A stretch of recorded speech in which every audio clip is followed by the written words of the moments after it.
I'm just going to do whatever I want until the live stream kicks in. Shouts to the audio people on Spotify and Apple Podcasts. We have the E. One person's in, capturing the E. Not doing the intro until people start kicking in. It's happening. Happy days. Hope you're all right. Obviously, as you know, I've mentioned before, we're doing like sort of sporadic stuff this week, just while my dog recovers from his leg amputation. So that's what we're doing. He's probably going to pop in later on this week. He's just tired at the minute. He's asleep, so I wasn't going to wake him up and bring him in. Just, look, there's my dog. Thanks, everybody. So that'll happen when he's not some kind of performing seal. So he's downstairs with the other ones, chilling. Don't know what it's like where you are. Bloody freezing, sitting here with the blanket. Hope you like the new set. It's obviously a work in progress, but we're getting there. Nice day bed there where we'll come up with all the propaganda and other things. Right. Firstly, obviously we're building a new studio. Let me know in the comments how this is sounding, if you would, please, because it's just these first 1 or 2 shows where there'll be a few sort of dotting the I's and crossing the T's happening. Some things we can't change well at the minute anyway. There's a building site somewhere and I can hear like a pile driver going dang, dang, dang, and that's setting off the baby next door. So we might get babies crying, we might not. Poor kid, man. There's a lot of noise around here, setting me dogs off as well. So we're just doing what we can do. I'm looking at ways to soundproof that if it continues. But let us know if any of these things get picked up, if you would, because obviously I can do things like live as we're going on, where I can try and make that better, and it will probably save the recording if we could. But so just give us the nod if anything like that's happening. If you would, that would be properly appreciated. Like, just saves a lot of money. Well, time is money. So it does save a lot of money. So that was that. What else do we need to talk about? Just a few bits of housekeeping before we go into the show. I found out that there's a new feature on StreamYard. So here it is. Check it out. My cow, CEO of Tory Enabling Limited. That's my new title. Enjoy yourselves. Have at it. If you can't beat them, join them, I say. So it's all about Tory enabling now. Everything that we're doing is, of course, about Tory enabling, because the Labour Party are really, really, really exemplary people who would definitely want to get elected. So, yeah, that's why we're Tory enablers, and I'm the CEO, apparently. Thanks, everybody. I always wanted to be the CEO of something. Cheers. One of the other things that we will be doing as well, and I had mentioned it like on the social media this morning, we're going to be posting less and less to Facebook. There's reasons behind that. There's a lot of different reasons, but the absolutely overarching one is it's not monetizable, and we have got bills to pay. So obviously we're putting a lot of work in, and we've put a lot of work in for free over the years, but for Milk the Cow to be able to continue, it needs to support itself, and it used to do that through events, but obviously for a variety of reasons that can't happen now, not straight away anyway, COVID, etc. I want to do it in a venue which has got proper filtration system. Give us a shout if you know one. So yeah, we're just doing that, and the reason being is it's like I'll be posting posts just like the ones on Facebook but on YouTube. I found out the other day that you can actually like do that, and from what I've read, it helps actually subscribers and whatnot. I mean, good example of that is I posted about it this morning on Facebook and we got 20 extra subscribers when people realized we weren't going to be posting to Facebook anymore. So please do go to youtube.com/cow daily. And there you will find the majority of our content going forward, at least until we get monetized and get everything like going where I'm not worrying about bills and stuff. Because that's the reality of it, really. I can't put this amount of time into something that isn't either paying or has the prospect of paying, because like use cost of living and all that, it's bad times, isn't it? So that's that, like literally. And I understand for some of you, it's like the end of an era, like, you know, whatever, but it has to be. I mean, I've like dragged that out so far too long with Facebook, and it's almost like it's a kind of habit for me to just click that app. So it's like, you know, something that I just have in a habit forming type of way would be very different. So that is what's happening. Less Facebook ultimately, unless they get their arse into gear and monetize were. And they still refuse to monetize were because of us getting scammed before the 2019 election and banned for 2 weeks leading into it. Ever since 2019, that's it. Zero chance of monetization. Or like, seriously, we've got like 65,000 followers on, well, people. I hate using those terms. 65,000 people on Facebook. If we had that on YouTube, that's likely to be a reasonably decent like salary. You know, now spectacular, but it would do and it would pay for the bills. So that's the goal now. Ruthlessly just got to do what I've got to do. So please support that. If you don't come over, thanks for following on Facebook. I appreciate it. Facebook's fucking shit though, to be honest with you. And we're broadcasting on it now. Go fuck yourselves. Fuck you, pay me, Facebook, basically. The amount of fucking money you've made off the back of us and the work that we put in. Fuck you, pay me, or we're off. So simple as that. Moving on. What else do we have? Yeah, the other day, right? By the way, we're going to be talking about politics and shit and whatever, but I thought we'd just fucking ease ourselves into it and that. And also as well, I want to be doing like stuff, and I am going to be doing stuff that isn't just about politics. I'm going to be exploring some of me like interests that I had when I was a bit younger, like UFOs, the supernatural and all that. And the premise of it is I'm going to be getting people on specifically around those topics, right? And like I've known nothing about it for like 25 years. So it's like, right, what's happened in the last 25 years? Pour it at us and like just see if we can debunk it on the fly, and we'll just have a laugh doing it, I suppose. So there'll be a bit of that, but also if it can't be debunked, then we're back into the supernatural UFO game. Simple as that. 2 seconds. I'm just going to turn my phone off, right? Because somebody has just done. Oh, you fucking kidding us? 2 seconds, mate. Right, hold on a minute. Oh, my fucking notes have just went off the screen. Like, that's what I get for trying to like fucking do things all the time. Never mind. What we're going to do is freestyle. And that's how it's going to be. Unbelievable that. Normally, if you shake your phone, it undoes what happens. Oh, fuck you. Freestyle's how I'm doing it, man. That's how it is. It'll be like them raucous record ciphers in New York back in the day, just going for it, man. Talking things. In the meantime, though, have a bit of this. Fuck Keir Starmer! Fuck Keir Starmer! Fuck Keir Starmer! Fuck Keir Starmer! We're past 5 minutes. That video is still hanging around from the other week. Happy days. Oh, something I haven't told you is, like, obviously, as you know, crash and all that. Been dealing with concussion, and you're supposed to sleep a lot and just heal, and I haven't been able to because obviously up all night with me 3-legged dog before he had his leg cut off, and now as well. Last night had 8 hours sleep in a row. First time, about 3 months. Seriously, man, I don't feel 100%, not even close, but like it's amazing the difference that makes to like the way you can process things cognitively and your general mental health. I'm absolutely buzzing because I was thinking, am I going to like have longer term problems because of the concussion from the crash? And which was, it's 2 months now. It's a long ass time that. And it turns out I just really needed some sleep, which is brilliant. Because obviously that's within my hands. Unlike the Ben who's just started crying through the wall. It's not in that poor bugger's hands. Gutted. Never mind though. We'll bash on. So that's the crack, really. Get your sleep if you can, man. It's just changed the game for me. Spare in mind, I'm just going to drink me ginger tea. Bear with us. I mean, don't bear in mind the fact that I drink ginger tea. Who cares? And so, what have we here? So, this is from The Guardian, which was retweeted by Rachel Woolett. So the Guardian headline reads, Daily Mail announces redundancy plans as print readership declines. Oh no. Rachel Woolett says, to those on social media celebrating this news today, please remember that those people are losing their jobs during a cost of living crisis. What is hilarious for you is devastating for those families. Right. This is the ultimate in Schadenfreude. And don't ever deny yourself this.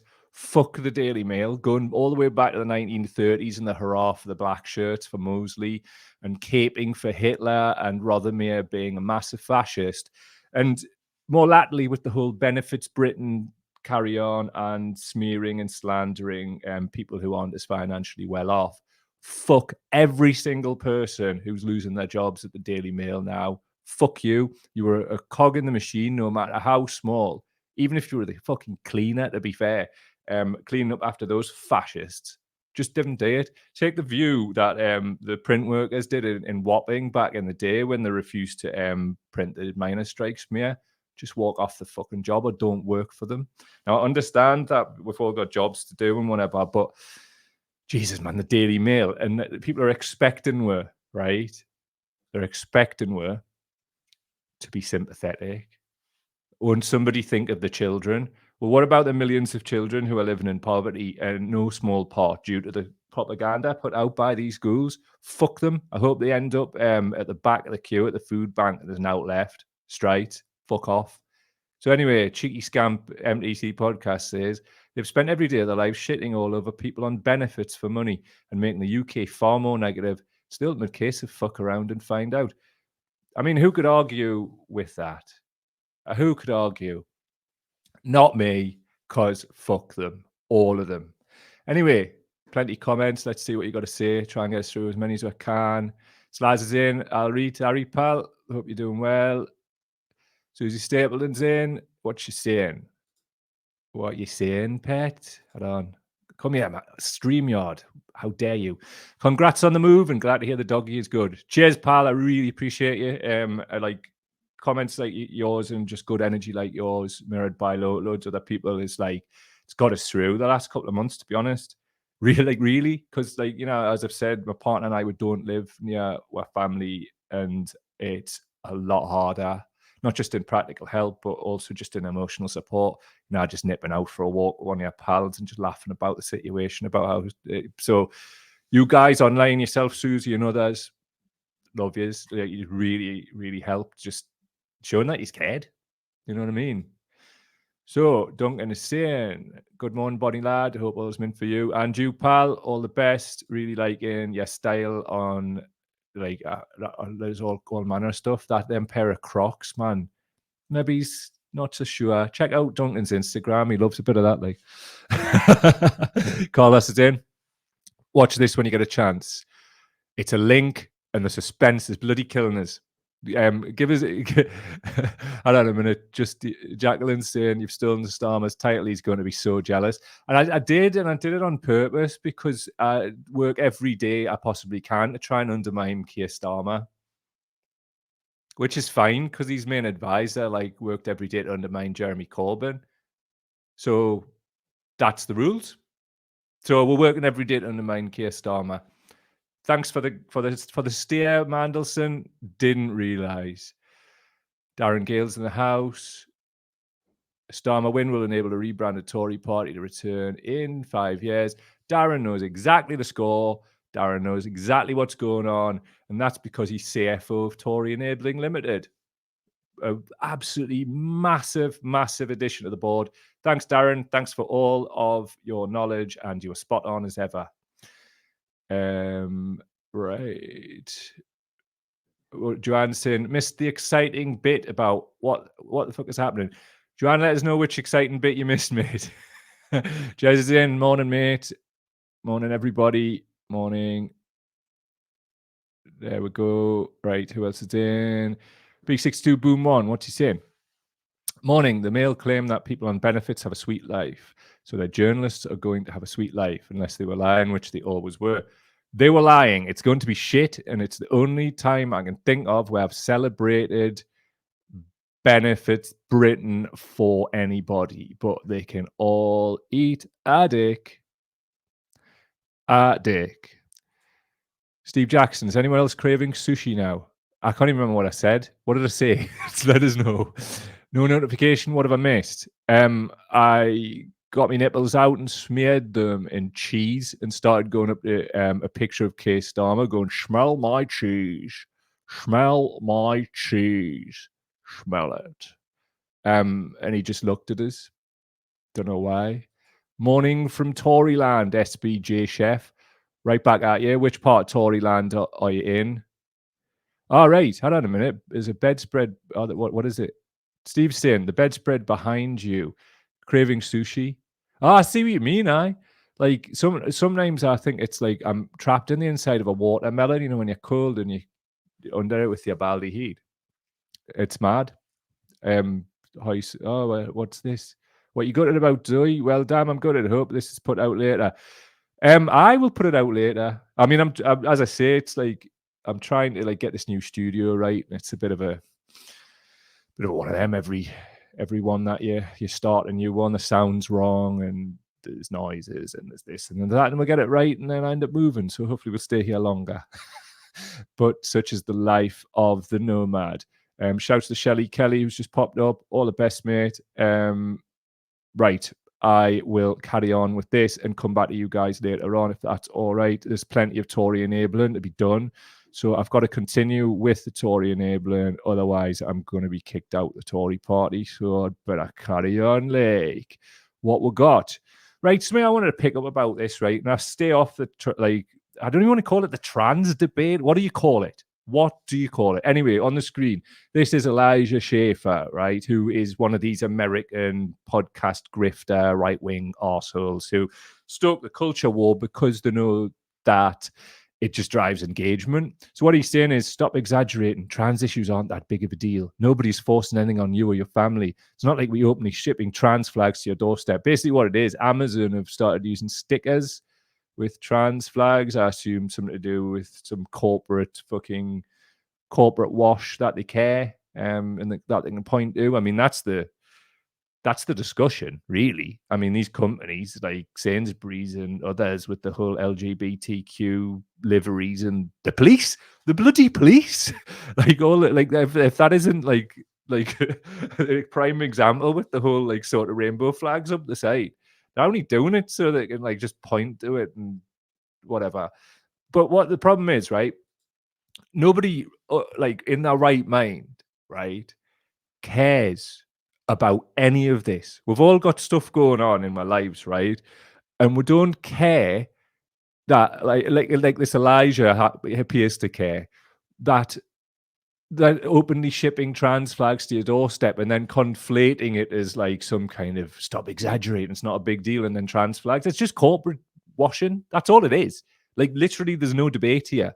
And so what if they are? Like, who cares? Like, get behind trans people or don't, you know? But what you shouldn't do is use trans people as a political football. Which is exactly what's happening. And for some people, it's not even that deep. It's just like to drive engagement, get patrons, do all that shit. Now, I don't talk about this trans stuff, and I mentioned this the other day. One, I did, and literally this was the sum total of it. What do you think we should do to try and bring people together? Like, how are we going to like work this one out? Because guess what? Really rich people saw this and they saw how well putting money into a wedge issue in the 80s, I think it was in America, with the abortion issue, right? And you've seen how that's all developed now. Like that, like the abortion being banned and whatever, because it's about a long process of like dividing people and keeping people apart, because it comes down to right to life and existence and those kind of things, which obviously cuts across in a lot of the discussions around trans people and right to life. So how can we have a discussion and a debate about bringing this together? I want to know. Tell me in the comments, because what happened to me, right? I asked that, I literally asked that, like on a Twitter thread a few years ago. I was like, right, like how are we going to like look to work together? Is there anything I can do to help? Kind of sit and moderate? What do you want? What do you need? Because for me, right, we're never going to unify if we don't unify around sort of things like this. One of the most radical things, and I didn't like using that word because it should be rational, but I'm speaking to the people, right? The radical thing that can be done here is seek to unify, because the people who are against both groups' best interests, really, really rich people who want to divide us, are pouring money into this issue and other issues in this fake culture war to divide us. So how do we work against that power. We don't give them power, so we have to like look to unify. Now, I don't know how to do that, and it looks impossible, but like anything, as we say, we'll turn up here every day, and maybe something will spark something off, and work to unifying these things. Because this is a long road, man. It's not going to happen overnight. But the top and bottom of it is, we can't have like all of these groups like sort of going at each other, because we've got more in common than we don't. And we're opposition and we're detractors. They seek to divide. We're on so many different things. And this is a huge one, the main one, really, on the left, I think. And I don't know how to heal that. And now I shouldn't be expected to know one person is, but I think between we can work it out, or at least go some way towards it. Now, I acknowledge completely that a lot of these things are deeply ingrained, and people have had their lives ruined and all of that kind of stuff. So that's going to be really hard. That's going to be really hard to overcome, but nothing is insurmountable. I just have like real issues. I see this type of shit pop up all the time. Like people like Schaefer going rage about a few stickers on a fucking box, when they should be going rage about like the fact that these corporations are using LGBTQ people as political pawns to make themselves look good, and there's no real substance behind it, is it? And then you've got like the right wing grifter, far right lot just going rage and going, oh, there's a really easy way to get some likes and shares. So I wanted to go on with this, and this is from Daisy on Twitter. This is a picture of Nadia, who was on season 5 of Big Brother. I always think about how many people were rooting for Nadia to win Big Brother back in the day. I remember having to leave the living room during the final BC. I have no idea what BC is. I assume it's meant to be Big Brother. I was so nervous that she wouldn't win. Her being trans just wasn't a big deal to the general population. As I recall it, I think this was 2005. So I remember it, and I used to still watch Big Brother then. This was the first series, right, where it wasn't like as overtly, like this was the first series where it was like overtly about like people who had clocked on. This was a really great way to sort of receive attention, positive, negative, whatever. So I remember Nadia, right, like just becoming like sort of like really, at first it was like, I think at the time it was like, oh god, who's this tranny and that, like of like horrible people, really. And like over time, I remember Nadia's personality being the thing that people warmed to, hence the win. And I remember like being on the verge of tears, right, at the Big Brother finale, just because I just thought like that's a beautiful thing. Like the country has like accepted this person, and this person feels validated. Now, I don't know if it went the same way since, but my point is, right, check this stuff out here. This was from Heat magazine, right, at the time. And they're talking about Nadia just like any other woman. And it's like, Nadia loses a stone in 4 weeks. I mean, just like, I'll reiterate, just like Heat magazine talk about any woman. So it's all like hair, makeup, all this kind of carry on. But it was done just alongside It's Jade's New Baby and Cynthia Nixon, I'm gay, and Brian and Kerry, now it's divorce. I mean, see how dated this is. And it's all that usual Heat magazine crap, which obviously I'm not into, but a lot of people are. And you can see, man, it's just like the same, and it's, I don't like it from a perspective of it's reducing women to like hair and makeup and whatever, which is, a completely different discussion. But what I do like about it is Nadia was put into those headlines and those frames just like any other woman, which is good, isn't it?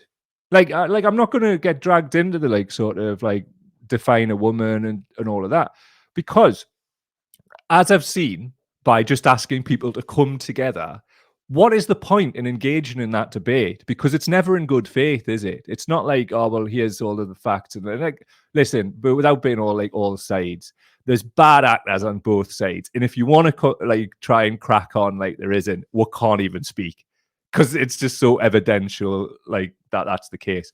And if you want to follow the money, follow the money. But here's the thing. There's people on both sides of that debate who are doing well out of it. So it's like a lot of things in politics, unless you Like the people who like really dig into these single issues and define themselves by it, or dig into the likes of like, I'm Corbyn's biggest fan, or I'm Boris Johnson's biggest fan, or anywhere in between. When it becomes like a football supporting fandom thing, it's not even worth having a discussion, because like that's when the denial of reality starts, and we can't do that either. Like I think that's a massive problem. The top and bottom of it is we need to safeguard trans people, and we need to safeguard women, and those things I believe should not be exclusive. Like facts. I mean, I don't even know if I've fucking said all of this right, and that's the problem, isn't it? That's a huge problem. I'm clearly coming in good faith. I'm clearly coming in good faith. I want the best for all people. I have love in my heart for everybody. I don't even know, right, if I'm doing the words properly. That's a problem. Because listen, I fucking like clearly I'm politically aware. I'm doing a bloody political or just a live stream basically. And I'm sitting here thinking, have I said something wrong?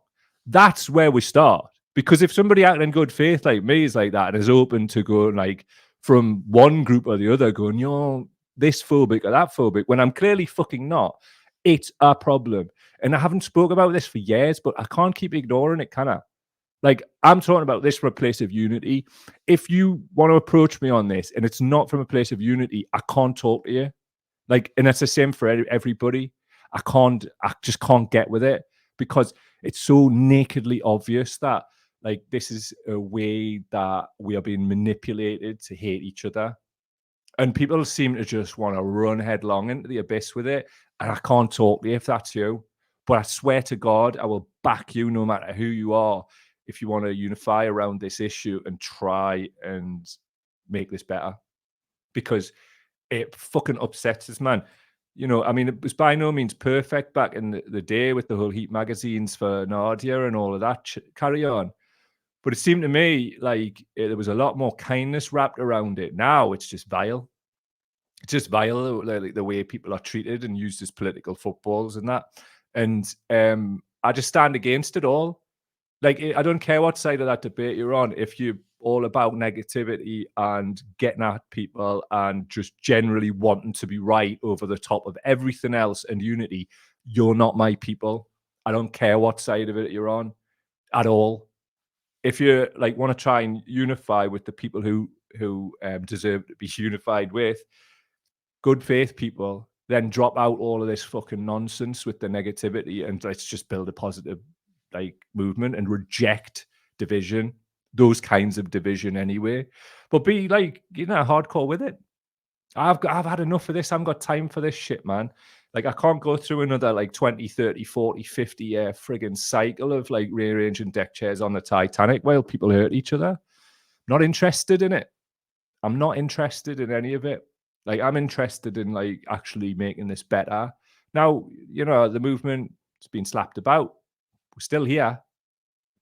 Still here. We've just got to remodel and redefine what the movement is.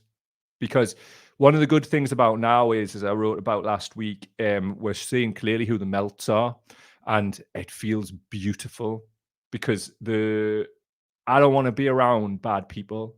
I've like got rid of bad people in my life, and like I hope you have too. And it feels much better. Like once you get past the initial loneliness and all of that crap, right? And just how you feel inside, and you know, it's never easy, is it? Like sort of when those kind of things happen over time, it's just brilliant. It's great. Like, why you want to be hanging around with fucking dickheads, man? Like the people who want to like treat you in bad faith, and why do you want to like just be part of something that projects hate? Because as I can see, right, that this entire fucking thing lacks kindness, like, and an understanding of what people are going through. And here's the thing: if we put a hierarchy around things, like identity politics does do, like we've seen with a hierarchy of racism, but also a hierarchy of who's the most oppressed, then all we're going to do is rearrange deck chairs on the Titanic, pointing at each other, going, "You're not as oppressed as me." Meanwhile, we're all being oppressed by the people who are laughing at us and funding groups to divide us. And these are facts. And if you want, I'll do a whole special on who's funding what. And yeah, But really, in the meantime, just be fucking sound and look for ways to like, because here's the thing, right? If people are genuinely feeling that like they're under existential threat, then let's look to fucking get in the way of that and try and make that better. Like, would you want to fight people? Like, that's not going to end up anywhere. Like, fight people in self-defense, always, but like, I've seen some wild shit over the years with this, and it's not getting any better, is it? And nobody's going to like win. Not one of you is going to win anything. All that's going to happen is just like some of the biggest rotters on the planet are going to manipulate some good, well-meaning people, and well, what's happening now is going to occur. It's an open goal, and it's just, for me, right? I'm going to fucking cut through the shit. This fucking shit, right? Well, millions of people are in poverty. It's fucking out of order, right? It's out of order. We all need to be coming together and fucking going after the people who are doing that. Fucking sort yourselves out. Actually, fuck it. Like, that's what I feel. Give your fucking heads a wobble. Like, what are we going to do? Like, we're just going to sit here and navel gaze while that happens. We can sort all of this out. But like, let's fucking do it together, man. Seriously. Like, we'd have fucking won so much if all of this hadn't been allowed to happen. But the problem is too many people, like on the left especially, want to pussyfoot around, and they want to like misconstrue kindness as some kind of meek thing. Kindness doesn't have to be meek. It can have a big swinging set of bollocks. It's sometimes kind to just tell people they're full of shit. And but you can do that with love, you know what I mean? Like, sometimes you can do it by telling them they're full of shit and working from that basis if they're full of shit. But I'm so sick of these wedge issues, because it just seems to me it's so fucking obvious that we're being manipulated. Mad, innit? Right. One more thing. This is the definition of the Rorschach inkblot test, which is a method of psychological evaluation. Psychologists use this test to try to examine the personality characteristics and emotional functioning of their patients.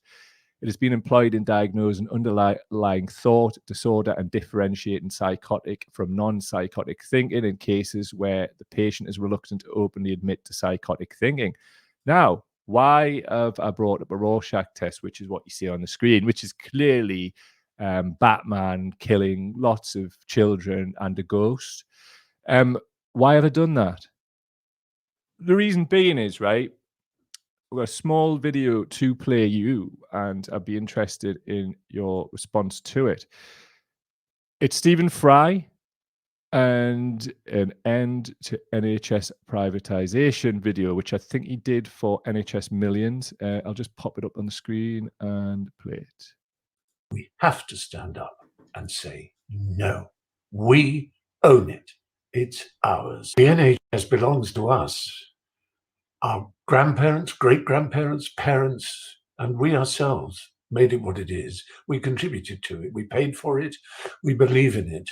It's one of the proudest things Britain has ever done. And it's now under threat from cynical, greedy, destructive people who mustn't be allowed to get away with this. It's already done so much damage, this move towards covert privatization. It's ours. I'm sorry I can't be here for this event, but I am in spirit, and I send you all my love and support. Thank you. Stephen Fry for I don't know. I'll just that gobshite to stop you talking, Fry. I'll just check the comments to see if it played this time. I think so. Right. Fantastic. Why am I showing you this? The Rorschach test, which is clearly my mom chinning a dog and bursting out from the side of its mouth. Well, this is an article from Red Pepper magazine, and it's How Corbyn Unmasked Comedy. It's by Juliet Jacks, and it's from 2020. And I'm going to suggest that you read it, and we don't have time to do that here, but it's very interesting. And what it's talking about is how when people within comedy, but the general entertainment world, the didn't stand up, or they did stand up in 2017 and then went missing in 2019. Now, just on this, I do, like, in terms of Corbyn, I'm not bothered. Like, it's never been about Corbyn for me. It's just been about a movement, and he happened to end up at the head of it, and he didn't even want to, but like, from what I've been told. So what we could do, right, is have a look at the likes of the Stephen Frys and others. Just a short one today. Fuck Stephen Fry, in short. Look at what Stephen Fry did when there was a chance to rescue and save the NHS, practically using the levers of power through government and the massive amount of resources that come in from taxpayers. Look at what he did. Now he's doing that liberal simp thing where he's like, guys, we have to do everything we can to save it, yeah? Apart from actually support any kind of movement which would really change it. But what I can do is do another video in 6 months where I go, I despair. Oh my God, how has this happened? How has this happened? You're a part of it, Fry, and so's this liberal fucking bullshit. Well seen the people who haven't stood up. Well seen the people who have since then, which could have come at great personal cost. Like Stormzy, how on earth, ask you this question, right? Should it come at great personal cost to want to support somebody who wanted to transform this country for the better for everybody? Now, as I said with Corbyn, slavishly supporting him, do I fuck? This is a meme that was made in 2015 at hashtag We Are Corbyn. I have Jeremy's back because he has mine. Now, do I have Jeremy's back now in March in 2023? Do I fuck? Why? Because he doesn't have mine. Why? Because he hasn't come out and took us out of limbo and said, I am not doing a new party. Just come out and say it, and everybody will move on. But the problem is, not myself, like, but people, I was for a long time, but I'm not now. Loads of people are still in limbo, and we can't build as a result of it. So Jeremy, shit, or get off the pot. Pretty much now you're not doing it. Shit, or get off the pot, because other people are. So just get the fuck out of the way. The other side of it is, right, it seems to me, for Jeremy, it's just about like the Labour Party, Labourism, and the wider Labour movement, which is completely fucking deluded. Like, and people haven't got time to wait for this fucker to get himself like the Labour whip or whatever other psychodrama he's wanting to play out because he's been booted out of a party where the majority of them actually hate him. And I'm sick of it. I'm totally and utterly sick of this shit. Like, how on earth are we supposed to like build anything, right, when we're not clear on what's happening? Just tell her what's friggin' happening, man. Do you know what I mean? Like, it's not too much to ask, because we literally sacrificed ourselves, so many of us, to support this fucker. And I'm just sitting here now, just like, dude, any chance? Is there any chance for you to tell us whether you're going to shit or get off the pot? That would just be bloody lovely. Do you know what it is, right? There's a load of these like so-called socialists or whatever you want to call them, right, who are just keeping us in limbo, man. Look at the state of the Socialist Campaign Group, man. Like, if they want to bang on about solidarity left and right, and they're not doing a thing. None of them are. You even had the Jamie Driscoll yesterday saying he wants Keir Starmer to be Prime Minister blatantly on his public forum. Honestly, wish we'd never endorsed him. Like, seriously, not what I thought at all. But that's politicians, like, especially the ones who pretend that they don't want to be one. Can't trust them. So there you go. I'll leave you with this in closing, though. I was out walking one of my dogs the other day, the collie. We'd go on a big walk, and I found this. It's a clipper with a cow print on. I want to ask you this, right? Do sometimes you find things like that and you just think, that's a massive synchronicity. Everything's going to get better than that. Because I do. And you should never, ever, ever deny the existence of magic. Love yous. Some comments before we leave. What we got? Right, what we got? I think there's a comment going on. Let's go. Just trying to find out now. Right. I'm just trying to find Mia's comment because people are right. Mia, as a young trans woman who was not allowed to come out, it gave me a lot of hope at the time. I really needed it.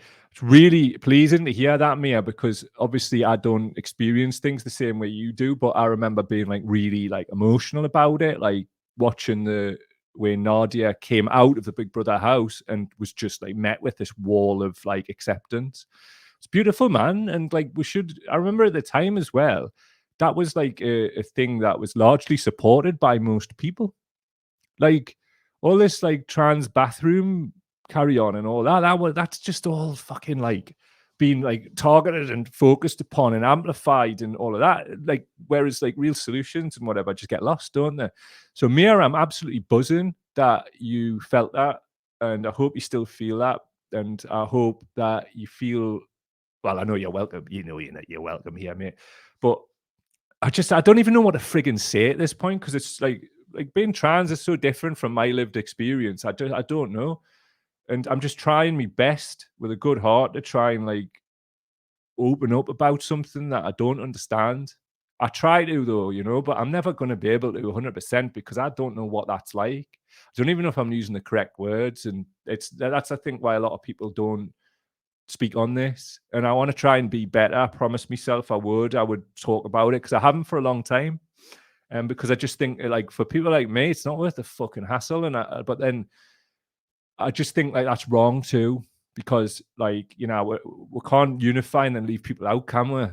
Like that's not unity, is it? It's bollocks. And I shouldn't shy away from something, which I was doing, I suppose. But I always had a lot of hassle in my life too, so I don't, you know, I mean, I'm not a bad one for it, I suppose. But I just wanted to address it. Really, it's fucking shit what people are going through. Shit what a load of people are going through. But like I say, we can't put a hierarchy around things and not talk about things just because it's fucking toxic. Now, I'm not going to be talking about it every day. And at the end of the day, I talk about loads of toxic shit like the Labour Party. So I'm a bit of a hypocrite if I don't. So here's me trying not to be a hypocrite. Hope it helps. Mia's saying, Jacqueline is reassuring though. I appreciate when I see them hold up those signs. Great. Really happy about that. Jez is saying, I kind of hope we don't fall into the American trans debate in inverted commas. That's the thing. I mean, I use that term too, debate, but I think that's wrong. I don't know what to say. We lack the mainstream extremist theocracy of the state, so we might be okay. I hope we're a better, safer place. I hope so, but we're really seeing some like really crazy shit going on, and this is why I wanted to bring it up. Like, we've got to stand up alongside each other, don't we? Simple as that. It's a little bit depressing though. I mean, like just to go from this year, just to go from that where it's just like the acceptance, the same like treatment and whatever, to just what it is now in 2023. It's just awful, in it, and I just really hope that people can just come together, you know, because that's what this is at the end of the day. Food and Bellies, Heat and Radiator, coming together. I've been Mike Cow. This is Cow Daily. I am the CEO of Tory Enabling Limited. Love to every single person who's been here today. And this will be out on Apple and Spotify podcast very soon. It just hollows us out, all this fucking toxicity towards each other, man. Just stop it. There. Knock your heads together. Consider that's what this is. Let's unite against bastards, man. Because, like, honestly, what the hell do we think we're playing at here? Just like having a go at each other all the time. When demons literally run amok in our society, we're out of our bloody minds and we're indulging ourselves when millions upon millions of people living in poverty need us. So let's pull together. All the best. Hopefully, this is my head back on straight and I get another good night's sleep tonight and we'll keep marching forwards. Much love. Ta-ra.